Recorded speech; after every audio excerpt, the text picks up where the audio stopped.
प्रभ दीन दयाला। ਹੱਲਾ ਪੰਜਵਾਂ। ਭਗਤ ਭਗਤਨ ਹੂੰ ਬਨ ਆਈ, ਤਨ ਮਨ ਗਲਤ ਭਏ ਠਾਕੁਰ ਸਿਉ, ਆਪਨ ਲਿਏ ਮਿਲਾਈ ਰਹਾਉ। ਪੰਚਮ ਪਾਤਸ਼ਾਹ ਧੰਨ ਧੰਨ ਸ਼੍ਰੀ ਗੁਰੂ ਅਰਜਨ ਦੇਵ ਜੀ ਦੁਆਰਾ ਉਚਾਰਨ ਕੀਤਾ ਹੋਇਆ ਕਾਨੜਾ ਰਾਗ ਦੇ ਵਿੱਚ ਇਹ ਸ਼ਬਦ ਗੁਰੂ ਸਾਹਿਬ ਸਾਨੂੰ ਸਮਝਾਉਣਾ ਕਰ ਰਿਹਾ। ਕਹਿੰਦੇ ਭਗਤ ਭਗਤਨ ਹੂੰ ਬਨ ਆਈ। ਕਹਿੰਦੇ ਪਰਮਾਤਮਾ ਦੀ ਭਗਤੀ ਭਗਤ ਜਨਾਂ ਪਾਸੋਂ ਹੀ ਹੋ ਸਕਦੀ ਹੈ। ਹੁਣ ਭਗਤ ਜਨ ਕਿਵੇਂ ਬਣਨਾ, ਆਪਾਂ ਕੌਣ ਆ ਭਗਤ ਜਨ? ਵਾਹਿਗੁਰੂ। ਹੁਣ ਜਦੋਂ ਭਗਤ ਆਪਣੇ ਦਿਮਾਗ 'ਚ ਆਉਂਦਾ ਸੰਗਤ ਜੀ, ਆਪਣੇ ਐਂ ਆਉਂਦਾ ਦਿਮਾਗ ਦੇ ਵਿੱਚ ਇਹ ਗੱਲ ਆਉਂਦੀ ਹੈ ਵੀ ਭਗਤੀ ਕਰਨੀ ਜਿਹੜੀ ਸਮਾਧੀ ਲਾ ਕੇ ਬੈਠ ਜਾਣਾ ਤੇ ਬਸ ਅੱਖਾਂ ਬੰਦ ਕਰਕੇ ਉਸ ਪਰਮਾਤਮਾ ਨੂੰ ਧਿਆਈ ਜਾਣਾ। ਪਰ ਇਹ ਸਮਾਧੀ ਤਾਂ ਗੁਰੂ ਸਾਹਿਬ ਨੇ ਇਹ ਰਿਜੈਕਟ ਕੀਤਾ ਹੈ। ਗੁਰੂ ਸਾਹਿਬ ਕਹਿੰਦੇ ਸਮਾਧੀਆਂ ਨਹੀਂ ਲਾਉਣੀਆਂ, ਗੁਰੂ ਦਾ ਉਪਦੇਸ਼ ਹਿਰਦੇ 'ਚ ਵਸਾਉਣਾ, ਗੁਰੂ ਦੀ ਬਾਣੀ ਮੁਤਾਬਕ ਚੱਲਣਾ। ਜੋ ਗੁਰੂ ਗ੍ਰੰਥ ਸਾਹਿਬ ਸਾਨੂੰ ਕਹਿੰਦੇ ਆ ਉਹੀ ਕਰਨਾ ਹੈ। ਗੁਰੂ ਸਾਹਿਬ ਨੇ ਜੋਗ ਮੱਤ ਨੂੰ ਵੀ ਰਿਜੈਕਟ ਕੀਤਾ, ਸਮਾਧੀਆਂ ਲਾਉਣ ਨੂੰ ਵੀ ਰਿਜੈਕਟ ਕੀਤਾ, ਸਰੀਰ ਤੇ ਕੋਈ ਰਾਖ ਮਲ ਨਹੀਂ ਇਸ ਗੱਲ ਨੂੰ ਵੀ ਰਿਜੈਕਟ ਕੀਤਾ, ਜੰਗਲਾਂ ਵਿੱਚ ਜਾਣਾ ਇਸ ਗੱਲ ਨੂੰ ਵੀ ਰਿਜੈਕਟ ਕੀਤਾ। ਗੁਰੂ ਸਾਹਿਬ ਕਹਿੰਦੇ ਜੇ ਤੀਰਥਾਂ ਤੇ ਜਾ ਕੇ ਤੂੰ ਹਉਮੈ ਹੰਕਾਰ ਕਰਦਾ, ਇਹ ਵੀ ਰਿਜੈਕਟ ਕੀਤਾ ਗੁਰੂ ਸਾਹਿਬ ਨੇ। ਸਭ ਕਾਸੇ ਨੂੰ ਰਿਜੈਕਟ ਕੀਤਾ। ਗੁਰੂ ਸਾਹਿਬ ਕਹਿੰਦੇ ਜਪੋ ਤੋ ਏਕੋ ਨਾਮਾ, ਅਵਰ ਨਿਰਾਫਲ ਕਾਮਾ।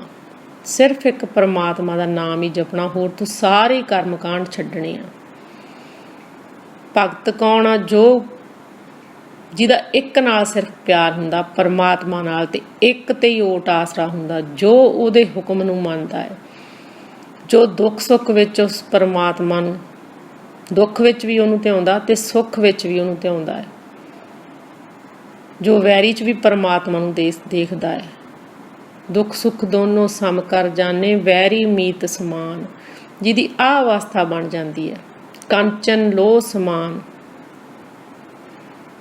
ਦੁੱਖ ਦੇ ਵਿੱਚ ਵੀ ਪਰਮਾਤਮਾ ਦਾ ਸ਼ੁਕਰ ਹੀ ਕਰਦਾ, ਪਰਮਾਤਮਾ ਦਾ ਹੁਕਮ ਮੰਨਦਾ, ਕਦੇ ਵੀ ਕਿੰਤੂ ਪ੍ਰੰਤੂ ਨਹੀਂ ਕਰਦਾ, ਸਿਰਫ ਇੱਕ ਤੇ ਓਟ ਆਸਰਾ ਰੱਖਦਾ, ਉਹ ਭਗਤ ਆ। ਗੁਰੂ ਸਾਹਿਬ ਕਹਿੰਦੇ ਉਹਦੀ ਭਗਤੀ ਪ੍ਰਵਾਨ ਆ, ਉਸ ਭਗਤ ਦੀ, ਉਹ ਗੁਰੂ ਦਾ ਭਗਤ ਆ, ਉਹ ਜਾਣਾ, ਉਹ ਸੇਵਕ ਆ ਗੁਰੂ ਦਾ।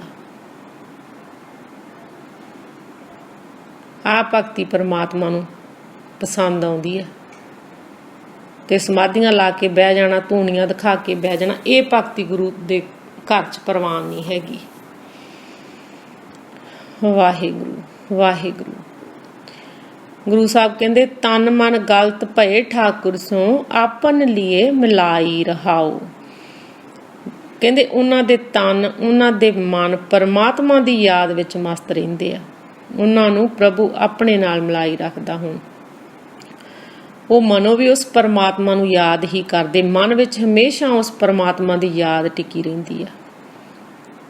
ਹੁਣ ਪਰਮਾਤਮਾ ਦੀ ਯਾਦ ਹਮੇਸ਼ਾ ਹਿਰਦੇ ਵਿੱਚ ਟਿਕੀ ਰਹਿਣੀ ਚਾਹੀਦੀ ਹੈ। ਤੇ ਗੁਰੂ ਸਾਹਿਬ ਕਹਿੰਦੇ ਉਹਨਾਂ ਦਾ ਤਨ ਤੇ ਮਨ ਦੋਨੋਂ ਪਰਮਾਤਮਾ ਦੀ ਯਾਦ ਵਿੱਚ ਮਸਤ ਰਹਿੰਦੇ ਆ, ਸਦਾ ਹਿਰਦੇ ਵਿੱਚ ਪਰਮਾਤਮਾ ਨੂੰ ਯਾਦ ਰੱਖਦੇ। ਉਹ ਸਦਾ ਚਿੱਤ ਵਿੱਚ ਕੰਮ ਧੰਦੇ ਕਰਦਿਆਂ ਵੀ ਉਸ ਪਰਮਾਤਮਾ ਨੂੰ ਹਿਰਦੇ ਵਿੱਚ ਵਸਾਉਂਦੇ ਆ। ਆਈ ਭਗਤੀ ਪਰਮਾਤਮਾ ਨੂੰ ਪ੍ਰਵਾਨ ਆ, ਕਿਉਂਕਿ ਉਹ ਆਪਾਂ ਕੰਮ ਧੰਦੇ ਵੀ ਕਰਦੇ ਆ ਸੰਗਤ ਜੀ। ਗੁਰੂ ਸਾਹਿਬ ਨੇ ਸਾਰਾ ਗ੍ਰਹਿਸਥ ਸੰਭਾਲ ਕੇ ਆਪਾਂ ਨੂੰ, ਗੁਰੂ ਸਾਹਿਬ ਗ੍ਰਹਿਸਥੀ ਹੋਏ ਆ, ਭਗਤ ਜਨ ਗ੍ਰਹਿਸਥੀ ਹੋਏ ਆ। ਗੁਰੂ ਸਾਹਿਬ ਨੇ ਕਿਹਾ ਗ੍ਰਹਿਸਥ ਵੀ ਸੰਭਾਲਣਾ ਤੁਸੀਂ, ਕੰਮ ਧੰਦੇ ਵੀ ਕਰਨੇ ਆ, ਤੇ ਚਿੱਤ ਵਿੱਚ ਉਸ ਪਰਮਾਤਮਾ ਨੂੰ ਯਾਦ ਕਰਨਾ। ਨਾਮਾ ਕਹੇ ਤਿਰਲੋਚਨਾ, ਮੁਖ ਤੇ ਰਾਮ ਸੰਭਾਲ, ਹਾਥ ਪਾਉ ਕਰ ਕਾਮ ਸਭ, ਚਿੱਤ ਨਿਰੰਜਨ ਨਾਲ। ਚਿੱਤ ਨਿਰੰਜਨ ਨਾਲ ਲਾਉਣਾ, ਉਸ ਪਰਮਾਤਮਾ ਨੂੰ ਸਦਾ ਯਾਦ ਰੱਖਣਾ ਹੈ। ਹਿਰਦੇ 'ਚੋਂ ਤੈਨੂੰ ਪਰਮਾਤਮਾ ਯਾਦ ਆਉਣਾ ਚਾਹੀਦਾ। ਜੇ ਅਸੀਂ ਬਾਹਰੋਂ ਤਾਂ ਵਾਹਿਗੁਰੂ ਵਾਹਿਗੁਰੂ ਵਾਹਿਗੁਰੂ ਕਰਦੇ, ਪਰ ਚਿੱਤ 'ਚ ਅਸੀਂ ਫੁਰਨੇ ਗਲਤ ਬਣਾਈ ਜਾਂਦੇ ਹਾਂ, ਮਾੜਾ ਸੋਚੀ ਜਾਂਦੇ ਹਾਂ, ਬੁਰਾ ਸੋਚੀ ਜਾਂਦੇ ਹਾਂ, ਤੇ ਉਹ ਗੁਰੂ ਸਾਹਿਬ ਨੂੰ ਪ੍ਰਵਾਨ ਹੈ? ਨਹੀਂ ਨਹੀਂ। ਗੁਰੂ ਸਾਹਿਬ ਕਹਿੰਦੇ ਹਿਰਦੇ 'ਚੋਂ ਤੂੰ ਉਸ ਪਰਮਾਤਮਾ ਦਾ ਸ਼ੁਕਰ ਕਰ, ਹਿਰਦੇ 'ਚ ਉਸ ਪਰਮਾਤਮਾ ਨੂੰ ਯਾਦ ਰੱਖ, ਹਿਰਦੇ 'ਚ ਤੇਰੇ ਉਸ ਪਰਮਾਤਮਾ ਦਾ ਭਾਵ ਹੋਣਾ ਚਾਹੀਦਾ। ਜਿਨ ਮਨ ਭਉ ਤਿਨਾ ਮਨ ਪਾਉ। ਜਿਨ ਨਿਰਭਉ ਜਿਨ ਹਰ ਨਿਰਭਉ ਧਿਆਇਆ ਜੀ, ਤਿਨਕਾ ਭਉ ਸਭ ਗਵਾਸੀ। ਤਿਨਕਾ ਭਉ ਸਭ ਗਵਾਸੀ। ਗੁਰੂ ਸਾਹਿਬ ਕਹਿੰਦੇ ਸਾਰੇ ਭਉ ਪਰਮਾਤਮਾ ਦਾ ਭਉ ਚਿੱਤ 'ਚ ਰੱਖਿਆ ਤੂੰ ਨਿਰਭਉ ਹੋ ਜਾਏਗਾ, ਕਿਉਂਕਿ ਨਿਰਭਉ ਨੂੰ ਜਪੇਗਾ ਤੂੰ ਵੀ ਨਿਰਭਉ ਹੀ ਹੋ ਜਾਏਗਾ, ਨਿਰਵੈਰ ਹੋ ਜਾਏਗਾ। ਇਸ ਤਰ੍ਹਾਂ ਪਰਮਾਤਮਾ ਦੇ ਨਾਲ ਪ੍ਰੀਤ ਬਣਦੀ ਤੇਰੀ, ਉਹਦੀ ਸਿਫਤ ਸਲਾਹ ਕਰਨੀ, ਸਵਾਸ ਗਰਾਸ ਉਸ ਪਰਮਾਤਮਾ ਦੀ ਸਿਫਤ ਸਲਾਹ ਕਰਨੀ। ਆ ਭਗਤੀ ਗੁਰੂ ਦੇ ਦਰ ਤੇ ਪ੍ਰਵਾਨ ਹੈ। ਹਮੇਸ਼ਾ ਉਸ ਗੁਰੂ ਅੱਗੇ ਪਰਮਾਤਮਾ ਅੱਗੇ ਅਰਦਾਸ ਇਹ ਕਰੀਏ ਵੀ ਵਾਹਿਗੁਰੂ ਜੀ ਸਾਨੂੰ ਔਗਣਾਂ ਤੋਂ ਬਚਾ ਲਓ, ਵਾਹਿਗੁਰੂ ਸਾਨੂੰ ਇਹਨਾਂ ਵਿਕਾਰਾਂ ਤੋਂ ਬਚਾ ਲਓ, ਵਾਹਿਗੁਰੂ ਜੀ ਅਸੀਂ ਤੇਰੇ ਭਗਤ ਬਣੀਏ, ਤੇਰੇ ਜਨ ਬਣੀਏ, ਤੇਰਾ ਹੁਕਮ ਸੱਚ ਸੱਚ ਕਰਕੇ ਮੰਨੀਏ ਵਾਹਿਗੁਰੂ। ਕਿਉਂਕਿ ਹੁਕਮੇ ਅੰਦਰ ਸਭ ਕੋ ਬਾਹਰ ਹੁਕਮ ਨਾ ਕੋਈ, ਨਾਨਕ ਹੁਕਮੇ ਜੇ ਬੁਝੇ ਤਾਂ ਹਉਮੈ ਕਹੇ ਨਾ ਕੋਈ। ਉਹ ਪਰਮਾਤਮਾ ਦਾ ਹੁਕਮ ਬੁੱਝਣਾ ਆ ਜਾਵੇ, ਹੁਕਮ ਮੰਨਣਾ ਆ ਜਾਵੇ। ਵਾਹਿਗੁਰੂ ਆ ਅਰਦਾਸ ਕਰੀਏ ਸੱਚੇ ਪਾਤਸ਼ਾਹ ਸਾਨੂੰ ਵੀ ਆਪਦੇ ਜਨ ਬਣਾਓ, ਸੇਵਕ ਬਣਾਓ, ਭਗਤ ਬਣਾਓ, ਪਿਆਰੇ ਬਣਾਓ ਆਪਦੇ। ਵਾਹਿਗੁਰੂ ਜੀ ਤੁਹਾਡੇ ਨਾਲ ਪ੍ਰੀਤ ਸਾਡੀ ਬਣੀ ਰਵੇ ਸੱਚੇ ਪਾਤਸ਼ਾਹ। ਆ ਅਰਦਾਸ ਕਰੀਏ ਸੰਗਤ ਜੀ, ਆਪਾਂ ਅੰਦਰੋਂ ਤਰਲੇ ਲਈਏ ਗੁਰੂ ਅੱਗੇ ਵੀ ਵਾਹਿਗੁਰੂ ਸਾਨੂੰ ਸੋਝੀ ਬਖਸ਼ੋ ਮੂਰਖਾਂ ਨੂੰ। ਵਾਹਿਗੁਰੂ ਵਾਹਿਗੁਰੂ ਵਾਹਿਗੁਰੂ ਵਾਹਿਗੁਰੂ। ਜਿਸ ਤਰ੍ਹਾਂ ਸੰਗਤ ਜੀ ਹੁਣ ਆਪਣਾ ਕੋਈ ਬੱਚਾ ਹੈ, ਆਪਣਾ ਬੱਚਾ ਘਰ ਤੋਂ ਪੜ੍ਹਨ ਗਿਆ ਸਕੂਲ ਦੇ ਵਿੱਚ, ਤੇ ਜਿਹੜੀ ਮਾਂ ਹੁੰਦੀ ਆ ਉਹ ਚਿੱਤ ਦੇ ਵਿੱਚ ਹੀ ਉਹ ਬੱਚੇ ਨਾਲ ਗੱਲਾਂ ਕਰਦੀ ਰਹਿੰਦੀ ਆ ਵੀ ਹੁਣ ਬੱਚੇ ਨੇ ਖਾਣਾ ਖਾ ਲਿਆ ਹੋ, ਹੁਣ ਮੇਰਾ ਬੱਚਾ ਆਹ ਕਰਦਾ ਹੋ, ਹੁਣ ਮੇਰੇ ਬੱਚੇ ਦਾ ਸਕੂਲ ਤੋਂ ਆਉਣ ਦਾ ਟਾਈਮ ਹੈ, ਹੁਣ ਮੈਂ ਬੱਚੇ ਲਈ ਖਾਣਾ ਬਣਾਉਣਾ। ਚਿੱਤ ਵਿੱਚ ਹੀ ਉਹ ਬੱਚੇ ਦੀਆਂ ਗੱਲਾਂ ਕਰਦੀ ਰਹਿੰਦੀ ਨਾ, ਚਿੱਤ ਬੱਚੇ ਨਾਲ ਜੋੜੀ ਰੱਖਦੀ। ਜਾਂ ਬੱਚਾ ਛੋਟਾ ਹੁੰਦਾ ਪੰਗੂੜੇ 'ਚ ਪਿਆ ਹੁੰਦਾ, ਮਾਂ ਕੰਮ ਧੰਦੇ ਕਰਦੀ ਵੀ ਇਹ ਯਾਦ ਰੱਖਦੀ ਬੱਚੇ ਨੂੰ ਭੁੱਖ ਲੱਗੀ ਹੋਊਗੀ, ਮੈਂ ਬੱਚੇ ਨੂੰ ਹੁਣ ਨਵਾਉਣਾ ਹੈ, ਹੁਣ ਮੇਰਾ ਬੱਚਾ ਰੋ ਨਾ ਰਿਹਾ ਹੋਵੇ। ਇਸ ਤਰ੍ਹਾਂ ਚਿੱਤ ਉਸ ਬੱਚੇ ਦੇ ਵਿੱਚ ਰਹਿੰਦਾ ਨਾ। ਇਸੇ ਤਰ੍ਹਾਂ ਗੁਰੂ ਸਾਹਿਬ ਕਹਿੰਦੇ ਤੂੰ ਕੰਮ ਧੰਦੇ ਕਰਦਿਆਂ ਵੀ ਚਿੱਤ ਵਿੱਚ ਉਹ ਪਰਮਾਤਮਾ ਯਾਦ ਹੋਵੇ ਤੇਰੀ। ਜਿਸ ਤਰ੍ਹਾਂ ਗੁਰੂ ਸਾਹਿਬ ਨੇ ਉਦਾਹਰਨਾਂ ਦੇ ਕੇ ਵੀ ਦੱਸਿਆ ਹੈ, ਕਹਿੰਦੇ ਇੱਕ ਜੇ ਕੋਈ ਬੱਚਾ ਪਤੰਗ ਉਡਾਉਂਦਾ ਹੈ ਤੇ ਪਤੰਗ ਉਡਾਉਂਦਿਆਂ ਵੀ ਉਹ ਆਪਦੇ ਦੋਸਤਾਂ ਨਾਲ ਗੱਲਾਂ ਵੀ ਕਰਦਾ, ਪਰ ਉਹਦਾ ਧਿਆਨ ਪਤੰਗ ਦੇ ਵਿੱਚ ਹੁੰਦਾ ਵੀ ਮੇਰੇ ਪਤੰਗ ਦੀ ਕਿਤੇ ਡੋਰ ਨਾ ਕੱਟੀ ਜਾਵੇ। ਉਹ ਦੋਸਤਾਂ ਮਿੱਤਰਾਂ ਨਾਲ ਗੱਲਾਂ ਵੀ ਕਰਦਾ ਤੇ ਧਿਆਨ ਉਹਦਾ ਡੋਰ 'ਚ ਤੇ ਪਤੰਗ ਵਿੱਚ ਹੁੰਦਾ। ਇਸ ਤਰ੍ਹਾਂ ਗੁਰੂ ਸਾਹਿਬ ਨੇ ਬਿਰਤਾਂਤ ਦੱਸ ਕੇ ਆਪਾਂ ਨੂੰ ਸਮਝਾਇਆ ਹੈ ਵੀ ਇੱਕ ਜੇ ਕੋਈ ਔਰਤ ਆ, ਉਹ ਪਾਣੀ ਦਾ ਘੜਾ, ਅੱਗੇ ਔਰਤਾਂ ਹੁੰਦੀਆਂ ਸੀ ਨਾ, ਇੱਕ ਘੜਾ ਬਾਂਹ ਦੇ ਨੀਚੇ ਦੇ ਲੈਣਾ, ਇੱਕ ਘੜਾ ਸਿਰ ਤੇ ਰੱਖਣਾ, ਦੋ ਦੋ ਘੜੇ ਚੱਕਦੀਆਂ ਸੀ। ਉਹ ਆਪਦੀਆਂ ਸਖੀਆਂ ਸਹੇਲੀਆਂ ਨਾਲ ਗੱਲਾਂ ਵੀ ਕਰਦੀਆਂ ਜਾਂਦੀਆਂ, ਪਰ ਧਿਆਨ ਉਹਨਾਂ ਦਾ ਘੜੇ ਵਿੱਚ ਹੁੰਦਾ ਵੀ ਮੇਰਾ ਘੜਾ ਕਿਤੇ ਡੋਲ ਨਾ ਜਾਵੇ, ਮੇਰਾ ਘੜਾ ਡਿੱਗ ਨਾ ਜਾਵੇ, ਉਹਦੇ 'ਚੋਂ ਪਾਣੀ ਨਾ ਡੁੱਲ ਜਾਵੇ। ਧਿਆਨ ਉਹਦਾ ਉਸ ਸੁਰਤ ਘੜੇ ਦੇ ਵਿੱਚ ਹੁੰਦੀ ਹੈ। ਇਸੇ ਤਰ੍ਹਾਂ ਗੁਰੂ ਸਾਹਿਬ ਕਹਿੰਦੇ ਤੇਰੀ ਸੁਰਤ ਵਿੱਚ ਪਰਮਾਤਮਾ ਦੀ ਯਾਦ ਟਿਕੀ ਹੋਣੀ ਚਾਹੀਦੀ ਆ। ਜਿਹੜਾ ਗੁਰੂ ਸਾਹਿਬ ਨੇ ਕਿਹਾ ਨਾ, ਸ਼ਬਦ ਗੁਰੂ ਸੁਰਤ ਧੁਨ ਚੇਲਾ, ਤੇਰੀ ਬਿਰਤੀ ਵਿੱਚ ਸੁਰਤ ਵਿੱਚ ਉਸ ਪਰਮਾਤਮਾ ਦੀ ਯਾਦ ਟਿਕੀ ਹੋਣੀ ਚਾਹੀਦੀ ਹੈ। ਉਦਾਹਰਨਾਂ ਦੇ ਕੇ ਗੁਰੂ ਸਾਹਿਬ ਨੇ, ਸ਼ਬਦ ਵੀ ਆ ਗੁਰੂ ਸਾਹਿਬ ਦੇ, ਆਪਾਂ ਨੂੰ ਸਮਝਾਉਣਾ ਕੀਤਾ ਹੈ ਵੀ ਚਿੱਤ ਤੇਰਾ ਪਰਮਾਤਮਾ ਨਾਲ ਲੱਗਿਆ ਹੋਣਾ ਚਾਹੀਦਾ। ਗਾਵਣ ਹਾਰੀ ਗਾਵੇ ਗੀਤ ਤੇ ਉਦਰੇ ਬਸੇ ਜਹ ਚੀਤ। ਹੁਣ ਅੱਗੇ ਗੁਰੂ ਸਾਹਿਬ ਕਹਿੰਦੇ ਲੋਕਾਈ ਰਿਵਾਜੀ ਤੌਰ ਤੇ ਹੀ ਸਿਫਤ ਸਲਾਹ ਦੇ ਗੀਤ ਗਾਉਂਦੀ ਆ। ਰਿਵਾਜੀ ਤੌਰ ਤੇ ਦੁਨੀਆਦਾਰੀ ਲਈ ਆ ਗੀਤ ਗਾਉਂਦੀ ਆ ਸਿਫਤ ਸਲਾਹ ਦੇ ਪ੍ਰਮਾਤਮਾ ਦੇ। ਜਿਵੇਂ ਆਪਾਂ ਬਸ ਬਾਣੀ ਪੜ੍ਹਤੀ ਜੀ, 5 ਬਾਣੀਆਂ ਪੜ੍ਹਤੀਆਂ, 6 ਬਾਣੀਆਂ ਪੜ੍ਹਤੀਆਂ, ਸੁਖਮਨੀ ਸਾਹਿਬ ਕਰਤਾ, ਇਹ ਰਿਵਾਜੀ ਤੌਰ ਤੇ ਆਪਾਂ ਬਾਣੀ ਪੜ੍ਹਤੀ, ਫਾਰਮੈਲਿਟੀ ਕਰਤੀ ਇੱਕ ਵੀ ਅਸੀਂ ਬਾਣੀ ਪੜ੍ਹਤੀ। ਗੁਰੂ ਸਾਹਿਬ ਕਹਿੰਦੇ ਜੇ ਤੇਰੇ ਹਿਰਦੇ ਵਿੱਚੋਂ ਸਿਫਤ ਸਲਾਹ ਨਹੀਂ ਨਿਕਲੀ ਉਸ ਪਰਮਾਤਮਾ ਦੀ, ਗੁਰਬਾਣੀ ਤੇਰੇ ਅੰਦਰ ਨਹੀਂ ਗਈ, ਤੇ ਤੂੰ ਵੀ ਲੋਕਚਾਰੀ ਕਰ ਰਿਹਾ, ਲੋਕ ਰਿਵਾਜੀ ਤੌਰ ਤੇ ਬਾਣੀ ਪੜ੍ਹ ਰਿਹਾ ਹੈ। ਜੇ ਬਾਣੀ ਤੇਰੇ ਹਿਰਦੇ ਵਿੱਚ ਨਹੀਂ ਗਈ ਤਾਂ ਤੂੰ ਸੰਸਾਰ ਸਮੁੰਦਰ ਤੋਂ ਪਾਰ ਕਿਵੇਂ ਲੰਘੇਗਾ। ਆਹ ਵਿਸ਼ੇ ਵਿਕਾਰਾਂ ਦਾ ਸਮੁੰਦਰ ਆ ਜਿਹੜਾ, ਇਹ ਤਾਂ ਤੇਰੇ ਹਿਰਦੇ ਵਿੱਚ ਬਾਣੀ ਵਸੂਗੀ ਤਾਂ ਹੀ ਆਪਾਂ ਇਸ ਸੰਸਾਰ ਸਮੁੰਦਰ ਤੋਂ ਪਾਰ ਲੰਘ ਸਕਦੇ ਹਾਂ। ਜੇ ਬਾਣੀ ਅੰਦਰ ਹੀ ਨਹੀਂ ਗਈ, ਆਪਾਂ ਵੀ ਬਸ ਬਾਹਰੋਂ ਹੀ ਪਾਠ ਕਰਤੇ, ਇੰਨੇ ਪਾਠ ਕਰ ਲਏ ਜੀ, ਮੈਂ ਇੰਨੇ ਸੁਖਮਨੀ ਸਾਹਿਬ ਕਰ ਲਏ, ਗੁਰੂ ਸਾਹਿਬ ਕਹਿੰਦੇ ਤੇਰੇ ਅੰਦਰ ਤਾਂ ਇੱਕ ਸ਼ਬਦ ਵੀ ਨਹੀਂ ਗਿਆ, ਫਿਰ ਤੂੰ ਆ ਵਿਸ਼ੇ ਵਿਕਾਰਾਂ ਤੋਂ ਕਿਵੇਂ ਮੁਕਤ ਹੋਵੇਂਗਾ? ਕਿਉਂਕਿ ਗੁਰੂ ਦਾ ਸ਼ਬਦ ਤੇਰੇ ਹਿਰਦੇ 'ਚ ਵੱਜੂਗਾ ਤਾਂ ਹੀ ਤੂੰ ਮੁਕਤ ਹੋਵੇਂਗਾ, ਇਹਨਾਂ ਵਿਕਾਰਾਂ ਤੋਂ, ਇਹਨਾਂ ਬੰਧਨਾਂ ਤੋਂ ਛੁੱਟੇਂਗਾ। ਜੀ ਆਪਾਂ ਅੰਦਰੋਂ ਹਿਰਦੇ 'ਚ ਉਸ ਪਰਮਾਤਮਾ ਦੀ ਸਿਫਤ ਸਲਾਹ ਕਰਨੀ, ਹਿਰਦੇ 'ਚੋਂ ਗੀਤ ਗਾਉਣੇ ਉਸ ਪਰਮਾਤਮਾ ਦੇ, ਰਿਵਾਜੀ ਤੌਰ 'ਤੇ ਪਰ ਅਸੀਂ ਗੀਤ ਗਾਉਣੇ ਆ। ਵਾਹਿਗੁਰੂ ਜੀ, ਅਸੀਂ ਤਾਂ ਇੰਨੇ ਪਾਠ ਕਰ ਲਏ, ਅਸੀਂ ਤਾਂ ਇਹਨਾਂ ਚੱਕਰਾਂ 'ਚ ਹੀ ਰਹਿ ਗਏ, ਜਦੋਂ ਕਿ ਗੁਰੂ ਸਾਹਿਬ ਤਾਂ ਕਹਿੰਦੇ ਗੁਰਬਾਣੀ ਕਮਾਉਣੀ ਸੀ, ਗੁਰਬਾਣੀ ਅਨੁਸਾਰ ਚੱਲਣਾ ਸੀ। ਗੁਰੂ ਸਾਹਿਬ ਕਹਿੰਦੇ ਪੜ੍ਹਦੇ ਤਾਂ ਬਹੁਤ, ਆਪਾਂ ਕੋਈ ਵਿਰਲੇ ਹੀ ਆ ਜਿਹੜੇ ਵਿਚਾਰਦੇ ਆ, ਜੋ ਗੁਰਬਾਣੀ ਮੁਤਾਬਕ ਆਪਣਾ ਆਚਰਨ ਬਣਾਉਂਦੇ ਆ, ਵਿਰਲੇ। ਗੁਰੂ ਸਾਹਿਬ ਨੇ ਕਿਹਾ ਸੀ ਪੜ੍ਹਨ ਵਾਲੀ ਲਾਈਨ 'ਚ ਤਾਂ ਬਹੁਤ ਆ। ਗੁਰੂ ਸਾਹਿਬ ਕਹਿੰਦੇ ਪੜ੍ਹ ਤਾਂ ਸਾਰੀ ਦੁਨੀਆ ਹੀ ਰਹੀ ਆ, ਪਰ ਕਮਾਉਣ ਵਾਲੇ ਤਾਂ ਵਿਰਲੇ ਆਉਣਗੇ ਜੋ ਗੁਰਬਾਣੀ ਅਨੁਸਾਰ ਆਪਦਾ ਜੀਵਨ ਜਿਉਣਗੇ।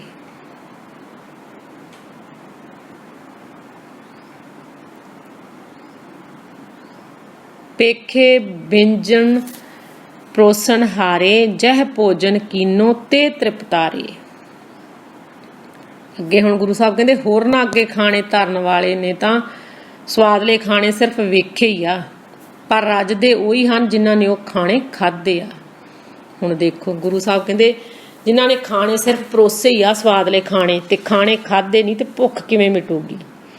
ਗੁਰੂ ਸਾਹਿਬ ਦੇ ਇਸ ਸ਼ਬਦ ਵਿੱਚ ਸਾਨੂੰ ਇਹ ਸਮਝਾਉਣਾ ਕਰ ਰਿਹਾ। ਹੁਣ ਦੇਖੋ ਜੇ ਆਪਾਂ ਵੀ ਗੁਰਬਾਣੀ ਪੜ੍ਹ ਲਈ, ਗੁਰਬਾਣੀ ਅੰਦਰ ਨਹੀਂ ਗਈ, ਤੇ ਆਪਾਂ ਤ੍ਰਿਪਤ ਕਿਵੇਂ ਹੋਵਾਂਗੇ? ਅਸੀਂ ਵੀ ਗੁਰਬਾਣੀ ਪੜ੍ਹ ਕੇ ਕੁਰਲੀਆਂ ਹੀ ਕੀਤੀਆਂ, ਗੁਰਬਾਣੀ ਦਾ ਸ਼ਬਦ ਤਾਂ ਅੰਦਰ ਇੱਕ ਵੀ ਨਹੀਂ ਜਾਣ ਦਿੱਤਾ। ਗੁਰੂ ਸਾਹਿਬ ਕਹਿੰਦੇ ਸੀ ਇੱਕ ਵੀ ਸ਼ਬਦ ਤੇਰੇ ਅੰਦਰ ਵੱਜ ਗਿਆ ਨਾ, ਤੇ ਤੇਰੇ ਹਿਰਦੇ ਨੂੰ ਠੇਸ ਵੱਜੂਗੀ। ਜਿੱਥੇ ਕਬੀਰ ਜੀ ਨੇ ਕਿਹਾ ਸਾਚਾ ਸਤਿਗੁਰ ਮੈਂ ਮਿਲਿਆ, ਸ਼ਬਦ ਜੋ ਬਾਹਾ ਏਕ, ਲਾਗਤ ਹੀ ਪੋਏ ਮਿਲ ਗਿਆ, ਪਿਆ ਕਲੇਜੇ ਛੇਕ। ਛੇਕ ਹੋਣਾ ਚਾਹੀਦਾ ਸੀ ਗੁਰਬਾਣੀ ਪੜ੍ਹ ਕੇ ਆਪਣੇ ਹਿਰਦੇ 'ਚ। ਜੇ ਆਪਾਂ ਭੋਜਨ ਖਾਧਾ ਹੀ ਨਹੀਂ ਤੇ ਆਪਾਂ ਤ੍ਰਿਪਤ ਕਿਵੇਂ ਹੋਵਾਂਗੇ? ਅਸੀਂ ਭੋਜਨ ਖਾਧਾ ਹੀ ਨਹੀਂ, ਗੁਰਬਾਣੀ ਅੰਦਰ ਜਾਣ ਹੀ ਨਹੀਂ ਦਿੱਤੀ, ਤੇ ਤਾਂ ਹੀ ਤ੍ਰਿਪਤ ਨਹੀਂ ਹੋਏ। ਕਿਉਂਕਿ ਗੁਰੂ ਸਾਹਿਬ ਕਹਿੰਦੇ ਗੁਰਬਾਣੀ ਤੇਰੇ ਹਿਰਦੇ 'ਚ ਜਾਊਗੀ, ਤੇਰੀਆਂ ਭੁੱਖਾਂ ਹੀ ਲੈ ਜਾਣਗੀਆਂ। ਗੁਰੂ ਅਰਜਨ ਦੇਵ ਜੀ ਕਹਿੰਦੇ ਆ ਧੁਰ ਕੀ ਬਾਣੀ ਆਈ, ਤਿੰਨ ਸਗਲੀ ਚਿੰਤ ਮਟਾਈ। ਅੱਜ ਆਪਾਂ ਦੇਖੀਏ ਵੀ ਸਾਡੀਆਂ ਕਿੰਨੀਆਂ ਕੁ ਭੁੱਖਾਂ ਲਈਆਂ, ਕਿਉਂਕਿ ਗੁਰੂ ਸਾਹਿਬ ਤਾਂ ਕਹਿੰਦੇ ਗੁਰਬਾਣੀ ਨਾਲ ਤੇਰੀਆਂ ਭੁੱਖਾਂ ਲੈ ਜਾਣੀਆਂ ਚਾਹੀਦੀਆਂ ਸੀ, ਤੇਰੀਆਂ ਚਿੰਤਾ ਹੀ ਖਤਮ ਹੋ ਜਾਣੀਆਂ ਚਾਹੀਦੀਆਂ ਸੀ। ਅਸੀਂ ਅੱਜ ਗੁਰਬਾਣੀ ਵੀ ਪੜ੍ਹੀ ਜਾਂਦੇ ਹਾਂ, ਸਹਿਜ ਪਾਠ ਵੀ ਪਤਾ ਨਹੀਂ ਕਿੰਨੇ ਕਰਤੇ, ਪਰ ਭੁੱਖਾਂ ਸਾਡੀਆਂ ਕਿੰਨੀਆਂ ਕੁ ਲੱਥੀਆਂ। ਅਚਿੰਤ ਕਿੰਨਾ ਕੁ ਅਸੀਂ ਹੋਏ, ਚਿੰਤਾ ਤੋਂ ਕਿੰਨਾ ਕੁ ਮੁਕਤ ਹੋਏ, ਵਿਕਾਰਾਂ ਤੋਂ ਕਿੰਨਾ ਕੁ ਮੁਕਤ ਹੋਏ ਅਸੀਂ।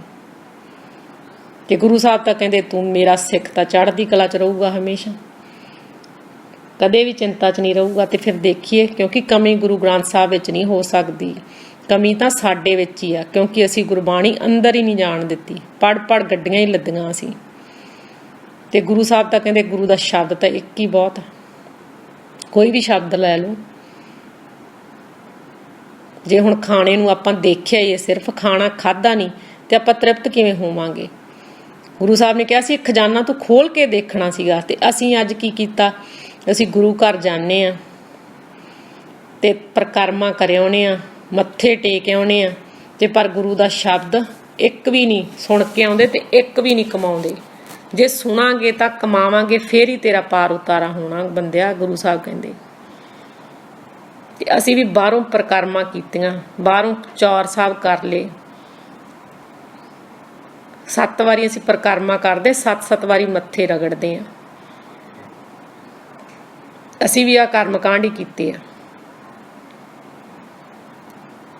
ਜਿੱਥੇ ਗੁਰੂ ਸਾਹਿਬ ਕਹਿੰਦੇ ਨਾ ਸਤਿਗੁਰ ਕੋ ਸਭ ਨੂੰ ਦੇਖਦਾ, ਜੇਤਾ ਜਗਤ ਸੰਸਾਰ, ਡਿੱਠੇ ਮੁਕਤ ਨਾ ਹੋਵਈ, ਜਿਚਰ ਸ਼ਬਦ ਨਾ ਕਰੇ ਵਿਚਾਰ। ਹੁਣ ਅਸੀਂ ਵੀ ਆਹੀ ਕੁਛ ਕੀਤਾ, ਅਸੀਂ ਵੀ ਬਾਹਰੋਂ ਗੁਰੂ ਗ੍ਰੰਥ ਸਾਹਿਬ ਨੂੰ ਮੱਥੇ ਟੇਕੇ ਆ, ਰੁਮਾਲੇ ਚੜ੍ਹਾਏ ਆ, ਵਧੀਆ ਸੁੰਦਰ ਰੁਮਾਲੇ ਚੜ੍ਹਾਏ ਆ, ਅਸੀਂ ਆਹੀ ਕੁਛ ਕੀਤਾ। ਪਰ ਗੁਰੂ ਨੇ ਕਿਹਾ ਸੀ ਵੀ ਸ਼ਬਦ ਨੂੰ, ਗੁਰੂ ਗ੍ਰੰਥ ਸਾਹਿਬ ਨੂੰ ਖੋਲ ਕੇ ਅਸੀਂ ਵੀ ਨਹੀਂ ਦੇਖਿਆ, ਕਿਉਂਕਿ ਅਸੀਂ ਆਖਿਆ ਇਹ ਤਾਂ ਗ੍ਰੰਥੀ ਸਿੰਘਾਂ ਦਾ ਕੰਮ ਆ, ਸਹਿਜ ਪਾਠ ਕਰਨਾ, ਗੁਰਬਾਣੀ ਗੁਰੂ ਗ੍ਰੰਥ ਸਾਹਿਬ ਤੋਂ ਪੜ੍ਹਨੀ, ਇਹ ਤਾਂ ਗ੍ਰੰਥੀ ਸਿੰਘਾਂ ਦਾ ਕੰਮ ਆ, ਸਾਡਾ ਕੰਮ ਥੋੜ੍ਹੀ। ਅਸੀਂ ਤਾਂ ਬਾਹਰੋਂ ਮੱਥੇ ਟੇਕਣੇ, ਰੁਮਾਲੇ ਚੜ੍ਹਾਉਣੇ ਆ, ਤੇ ਅਸੀਂ ਹੈ ਵੀ ਇਸੇ ਲਾਈਨ ਦੇ ਵਿੱਚ। ਤੇ ਗੁਰੂ ਸਾਹਿਬ ਕਹਿੰਦੇ ਪਿਓ ਦਾਦੇ ਕਾ ਖੋਲ ਡਿਠਾ ਖਜ਼ਾਨਾ ਤਾਂ ਮੇਰੇ ਮਨ ਭਇਆ ਨਿਦਾਨਾ। ਗੁਰੂ ਸਾਹਿਬ ਕਹਿੰਦੇ ਆਹ ਖਜ਼ਾਨਾ ਤੂੰ ਖੋਲ ਕੇ ਦੇਖਣਾ ਸੀਗਾ, ਫੇਰ ਤੇਰੇ ਮਨ ਨੇ ਤ੍ਰਿਪਤ ਹੋਣਾ ਸੀ। ਖਜ਼ਾਨਾ ਹੈ ਗੁਰਬਾਣੀ, ਤੇ ਅਸੀਂ ਤਾਂ ਇਹ ਖਜ਼ਾਨੇ ਖੋਲ ਕੇ ਨਹੀਂ ਦੇਖੇ, ਰੁਮਾਲਿਆਂ ਨਾਲ ਹੋਰ ਢੱਕਤੇ। ਵਾਹਿਗੁਰੂ। ਕਿਉਂਕਿ ਸੰਗਤ ਜੀ ਆਪਾਂ ਨੂੰ ਡਰਾਇਆ ਵੀ ਗਿਆ ਹੈ ਵੀ ਹਾਏ ਕਿਤੇ ਗੁਰਬਾਣੀ ਗਲਤ ਨਾ ਪੜ੍ਹੀ ਜਾਵੇ। ਜੇ ਗੁਰਬਾਣੀ ਗਲਤ ਪੜ੍ਹ ਲਈ, ਗੁਰਬਾਣੀ ਗੁਰੂ ਦੇ ਅੰਗ ਪੈਰ ਆ, ਤੇ ਸਾਡੇ ਤੋਂ ਬੇਅਦਬੀ ਹੋ ਜੂਗੀ। ਪਰ ਗੁਰੂ ਸਾਹਿਬ ਕਹਿੰਦੇ ਉਹ ਸਭ ਤੋਂ ਵੱਡੀ ਮੂਰਖਾ ਬੇਅਦਬੀ ਆ ਜੇ ਤੂੰ ਗੁਰਬਾਣੀ ਪੜ੍ਹ ਕੇ ਗੁਰਬਾਣੀ ਹਿਰਦੇ 'ਚ ਨਹੀਂ ਵਸਾਈ, ਪਹਿਲਾਂ ਤਾਂ ਪੜ੍ਹੀ ਨਹੀਂ ਅੰਦਰ ਧਿਆਨ ਨਾਲ, ਵਿਚਾਰੀ ਨਹੀਂ ਬਾਣੀ, ਜੇ ਤੂੰ ਹਿਰਦੇ 'ਚ ਨਹੀਂ ਵਸਾਈ ਤੇ ਇਸ ਤੋਂ ਸਭ ਤੋਂ ਵੱਡੀ ਬੇਅਦਬੀ ਤੇਰੇ ਲਈ ਇਹ ਆ। ਇਦੋਂ ਵੱਡੀ ਬੇਅਦਬੀ ਕੀ ਹੋ ਜੂਗੀ। ਅਸੀਂ ਜਿਹੜਾ ਬਾਹਰ ਕਹਿੰਦੇ ਨਾ ਅੱਜ ਵੀ ਗੁਰੂ ਗ੍ਰੰਥ ਸਾਹਿਬ ਦੇ ਅੰਗ ਖਿਲਾਰ ਤੇ ਬੇਅਦਬੀ ਹੋ ਗਈ। ਸੰਗਤ ਜੀ ਗੁਰੂ ਦਾ ਸ਼ਬਦ ਆਪਣੇ ਅੰਦਰ ਵਸ ਗਿਆ ਨਾ, ਗੁਰੂ ਦਾ ਗਿਆਨ, ਫਿਰ ਕੋਈ ਬੇਅਦਬੀ ਨਹੀਂ ਹੁੰਦੀ। ਗੁਰੂ ਦਾ ਸ਼ਬਦ ਜਿਨ੍ਹਾਂ ਦੇ ਅੰਦਰ ਗਿਆ, ਦੇਖੋ ਬੰਦ ਕਟਵਾ ਗਏ, ਖੋਪਰੀਆਂ ਲੁਹਾ ਗਏ, ਚਰਖੜੀਆਂ ਤੇ ਚੜ ਗਏ, ਰੂਹਾਂ 'ਚ ਲਪੇਟ ਕੇ ਸਾੜੇ ਗਏ, ਤੱਤੀਆਂ ਤਵੀਆਂ ਤੇ ਬਹਿ ਗਏ, ਜਿਨ੍ਹਾਂ ਦੇ ਅੰਦਰ ਗੁਰੂ ਦਾ ਸ਼ਬਦ ਗਿਆ ਸੀਗਾ। ਆਹ ਕਮਾਈ ਕਰਨੀ ਸੀ ਆਪਾਂ, ਤੇ ਅਸੀਂ ਬਾਹਰੋਂ ਲੜਦੇ ਫਿਰਦੇ ਆਂ ਵੀ ਗੁਰੂ ਗ੍ਰੰਥ ਸਾਹਿਬ ਦੇ ਅੰਗ ਖਿਲਾਰ ਤੇ ਬੇਅਦਬੀ ਹੋ ਗਈ। ਬੇਅਦਬੀ ਤਾਂ ਆਏ ਜੇ ਆਪਾਂ ਗੁਰੂ ਦਾ ਸ਼ਬਦ ਕਮਾਇਆ ਨਹੀਂ, ਗੁਰੂ ਅਨੁਸਾਰ ਆਪਾਂ ਚੱਲੇ ਨਹੀਂ, ਗੁਰੂ ਦੀ ਆਪਾਂ ਸੱਤ ਕਰਕੇ ਮੰਨੀ ਨਹੀਂ। ਇਦੋਂ ਵੱਡੀ ਬੇਅਦਬੀ ਕੀ ਹੋ ਸਕਦੀ ਆ। ਇਹ ਗਿਆਨ ਗੁਰੂ ਜਿਹੜਾ ਆਪਣੇ ਅੰਦਰ ਗੁਰੂ ਦਾ ਸ਼ਬਦ ਚਲਿਆ ਗਿਆ, ਇਹਨੂੰ ਕੌਣ ਕੱਢ ਸਕਦਾ। ਆ ਤਾਂ ਨਾ ਤਾਨੇ ਤਾਂ ਜਾਣਾ ਹੀ ਜਾਣਾ, ਤੇ ਅੰਦਰ ਜੋ ਤੇਰੇ ਅੰਦਰ ਗੁਰਬਾਣੀ ਚਲੀ ਗਈ ਤੇ ਫਿਰ ਤਾਂ ਉਹ ਦੇਖੋ ਆਹ ਪਾਵਰ ਦਿੰਦੀ ਗੁਰਬਾਣੀ। ਉਹ ਤਾਂ ਚਰਖੜੀਆਂ ਤੇ ਵੀ ਚੜ ਗਏ ਜਿਨ੍ਹਾਂ ਨੇ ਅੰਦਰ ਗੁਰੂ ਦਾ ਸ਼ਬਦ ਵਸਿਆ ਸੀ, ਬੰਦ ਕਟਵਾ ਗਏ, ਉਹ ਦੇਹਾਂ ਤੋਂ ਮੁਕਤ ਹੋ ਗਏ ਸੀ। ਤੇ ਅਸੀਂ ਬਾਣੀ ਵੀ ਪੜ੍ਹੀ ਜਾਂਦੇ ਹਾਂ ਤਾਂ ਦੇਹਾਂ ਨਾਲ ਪਿਆਰ ਕਰੀ ਜਾਂਦੇ, ਪਦਾਰਥ ਮੰਗੀ ਜਾਂਦੇ, ਸਾਡੇ ਅੰਦਰ ਗੁਰਬਾਣੀ ਕਿੱਥੋਂ ਗਈ। ਅਸੀਂ ਆਹ ਸਭ ਤੋਂ ਵੱਡੀ ਬੇਅਦਬੀ ਕੀਤੀ ਆ ਹੁਣ ਤੱਕ। ਤੇ ਗੁਰੂ ਸਾਹਿਬ ਕਹਿੰਦੇ ਖਜ਼ਾਨਾ ਖੋਲ ਕੇ ਦੇਖਣਾ ਸੀ। ਵਾਹਿਗੁਰੂ। ਪਰ ਸਾਡੀਆਂ ਬਦਕਿਸਮਤੀਆਂ ਵੀ ਅਸੀਂ ਵੀ ਬਾਹਰੋਂ ਪਰਿਕਰਮਾ ਕਰਨ ਵਾਲਿਆਂ ਚੋਂ ਰਹਿ ਗਏ, ਮੱਥੇ ਟੇਕਣ ਵਾਲਿਆਂ ਚੋਂ ਰਹਿ ਗਏ।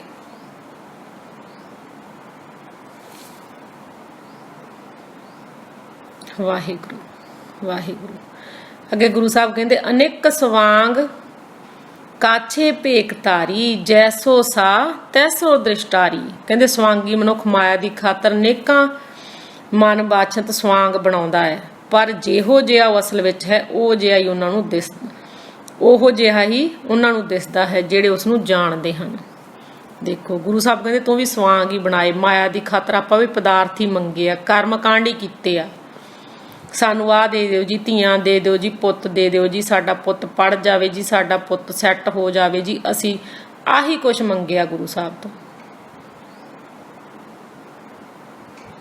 ਗੁਰੂ ਸਾਹਿਬ ਕਹਿੰਦੇ ਤੂੰ ਮਾਇਆ ਦੀ ਖਾਤਰ ਹੀ ਭੜਕਦਾ ਰਿਹਾ, ਤੇ ਮੈਂ ਤੈਨੂੰ ਕਿਹਾ ਸੀ ਤੂੰ ਗੁਰੂ ਦਾ ਗੱਲ ਮੰਨ ਲਾ, ਤੈਨੂੰ ਮੈਂ ਇਸ ਮਾਇਆ ਵਿੱਚੋਂ ਕੱਢ ਦੂੰਗਾ। ਪਰ ਅਸੀਂ ਅਰਦਾਸ ਵੀ ਮਾਇਆ ਦੀ ਖਾਤਰ ਹੀ ਕੀਤੀ। ਅਰਦਾਸ ਕਰਨੀ ਸੀ ਵੀ ਗੁਰੂ ਸਾਹਿਬ ਸਾਨੂੰ ਵਿਵੇਕ ਬੁੱਧੀ ਬਖਸ਼ੋ, ਸਾਡੀ ਖੋਟੀ ਮੱਤ ਲੈ ਲਓ। ਅੱਜ ਤੋਂ ਗੁਰੂ ਸਾਹਿਬ ਮੇਰੀ ਮੱਤ ਤੇਰੀ ਹੋਈ, ਖੋਟੀ ਮੱਤ ਮੇਰੀ ਲੈ ਲਓ, ਤੇਰੀ ਮੱਤ ਤੇ ਮੈਨੂੰ ਚੱਲਣਾ ਆ ਜਾਵੇ। ਕਹਿਣਾ ਆ ਸੀ, ਪਰ ਅਸੀਂ ਗੁਰੂ ਘਰਾਂ 'ਚ ਵੀ ਜਾ ਕੇ ਮਾਇਆ ਹੀ ਮੰਗਦੇ ਰਹਿ ਗਏ। ਅਫਸੋਸ। ਤੇ ਗੁਰੂ ਸਾਹਿਬ ਕਹਿੰਦੇ ਵਿਣ ਤੁਧ ਹੋਰ ਜੇ ਮੰਗਣਾ, ਸਿਰ ਦੁੱਖਾਂ ਕੇ ਦੁੱਖ, ਦੇਹੋ ਨਾਮ ਸੰਤੋਖੀਐ, ਉਤਰੇ ਮਨ ਕੀ ਭੁੱਖ। ਗੁਰੂ ਸਾਹਿਬ ਕਹਿੰਦੇ ਤੇਰੀਆਂ ਭੁੱਖਾਂ ਲੈ ਜਾਣੀਆਂ ਚਾਹੀਦੀਆਂ ਸੀਗੀਆਂ, ਤੇ ਤੂੰ ਮਾਇਆ ਦੀ ਖਾਤਰ ਹੀ ਮੂਰਖਾ। ਸਾਡੇ ਵਰਗੇ ਮਾਇਆ ਦੀ ਖਾਤਰ ਹੀ ਅਰਦਾਸਾਂ ਕਰਦੇ ਰਹਿ ਗਏ। ਕਹਿਣ ਕਹਾਵਣ ਸਗਲ ਜੰਜਾਰ, ਨਾਨਕ ਦਾਸ ਸੱਚ ਕਰਨੀ ਸਾਰ। ਕਹਿੰਦੇ ਹਰੀ ਨਾਮ ਸਿਮਰਨ ਤੋਂ ਬਿਨਾਂ ਹੋਰ ਗੱਲਾਂ ਆਖਣੀਆਂ ਅਖਵਾਉਣੀਆਂ, ਇਹ ਸਾਰੇ ਉਦਮ ਮਾਇਆ ਦੇ ਮੋਹ ਦੀਆਂ ਹੀ ਫਾਈਆਂ ਹਨ। ਗੁਰੂ ਦੀ ਗੱਲ ਨਹੀਂ ਨਾ ਮੰਨੀ, ਤੇ ਹੋਰ ਆਪਾਂ ਜੋ ਵੀ ਕੁਛ ਕਰਦੇ ਆ, ਕੋਈ ਉਦਮ ਕਰਦੇ, ਕਰਮ ਕਾਂਡ ਕਰਦੇ, ਗੁਰੂ ਸਾਹਿਬ ਕਹਿੰਦੇ ਮੋਹ ਮਾਇਆ ਦੀਆਂ ਫਾਈਆਂ ਹੀ ਬਣਦੀਆਂ ਤੇਰੇ ਵਾਸਤੇ, ਜਿਹੜੇ ਤੂੰ ਹੋਰ ਕਰਮ ਕਾਂਡ ਕਰਦਾ ਫਿਰਦਾ। ਇਹ ਮੋਹ ਦੀਆਂ ਹੀ ਫਾਈਆਂ। ਤੂੰ ਇੱਕ ਪਰਮਾਤਮਾ ਦਾ ਨਾਮ ਜਪਣਾ ਸੀਗਾ, ਇੱਕ ਪਰਮਾਤਮਾ ਨੂੰ ਸਵਾਸ ਗਰਾ ਸਿਮਰਨਾ ਸੀ। ਗੁਰੂ ਸਾਹਿਬ ਕਹਿੰਦੇ ਕਰਮ ਕਾਂਡਾਂ ਕਰਨ ਨਾਲ, ਤੀਰਥਾਂ ਤੇ ਜਾਣ ਨਾਲ, ਪੁੰਨ ਦਾਨ ਕਰਨ ਨਾਲ ਵੀ ਤੈਨੂੰ ਪਰਮਾਤਮਾ ਨਹੀਂ ਮਿਲਣਾ। ਕਿਉਂਕਿ ਤੂੰ ਪੁੰਨਦਾਨ ਕਰਕੇ ਤਾਂ ਮਨ 'ਚ ਗੁਮਾਨ ਕਰ ਲੈਣਾ, ਤੀਰਥਾਂ ਤੇ ਜਾ ਜਾ ਕੇ ਗੁਮਾਨ ਕਰ ਲੈਣਾ। ਤੂੰ ਆਪਣੇ ਮਨ ਨੂੰ ਤੀਰਥ ਬਣਾਉਣਾ ਸੀਗਾ।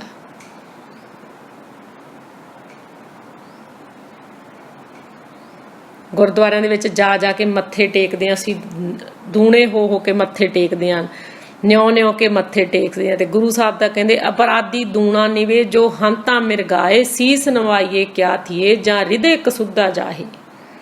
ਗੁਰੂ ਸਾਹਿਬ ਕਹਿੰਦੇ ਤੇਰਾ ਸੀਸ ਨਵਾਇਆ ਕੀ ਕਰੂਗਾ। ਜਿਹੜਾ ਅਪਰਾਧੀ ਸ਼ਿਕਾਰ ਕਰਦਾ ਉਹ ਤਾਂ ਦੂਣਾ ਹੋ ਕੇ ਲੇਫੀ ਜਾਂਦਾ, ਧਰਤੀ ਤੇ ਲੰਬਾ ਪੈ ਜਾਂਦਾ ਹੈ। ਸ਼ਿਕਾਰੀ ਸ਼ਿਕਾਰ ਕਰਦਾ ਤਾਂ ਤੇਰਾ ਵੀ ਉਹੀ ਹਾਲ ਆ। ਗੁਰੂ ਸਾਹਿਬ ਕਹਿੰਦੇ ਤੂੰ ਸੀਸ ਨਵਾਉਣਾ, ਪਰ ਤੇਰੇ ਹਿਰਦੇ ਵਿੱਚ ਤਾਂ ਖੋਟ ਹੈ, ਕਪਟ ਹੈ, ਤੂੰ ਕਪਟ ਹੀ ਕਰਦਾ ਹੈ। ਤੇ ਅਸੀਂ ਕਪਟ ਹੀ ਕੀਤੇ ਆ, ਤੇ ਅਸੀਂ ਨਿਉ ਕੇ ਮੱਥੇ ਟੇਕਿਆ। ਗੁਰੂ ਸਾਹਿਬ ਕਹਿੰਦੇ ਮੱਥਾ ਤੇਰਾ ਇੱਕ ਵਾਰੀ ਟੇਕਿਆ ਬਹੁਤ ਸੀ।